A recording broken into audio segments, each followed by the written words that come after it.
Saudaraku, Kantor Kementerian Agama Kota Banda Aceh pada Rabu 9 Juni 2021 mengadakan kegiatan bimbingan perkawinan pranikah bagi calon pengantin sekota Banda Aceh. Kegiatan ini dibuka oleh Kepala Kantor Kementerian Agama Kota Banda Aceh, Dr. Andes Asy'ari MSI, didampingi Kepala Seksi Bimas Islam Haji Zulkarnain SAG MM.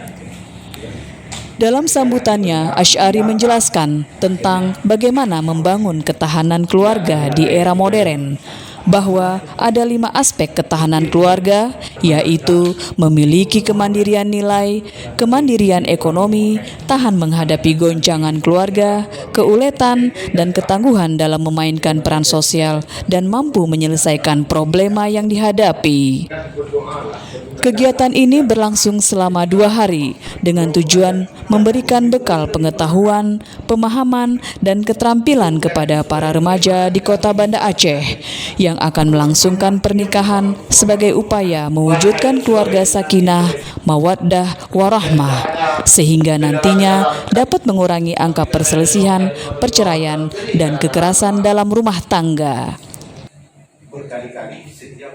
Saya Mutia Ratna Kemala, Tim Liputan Kemenak News Banda Aceh melaporkan.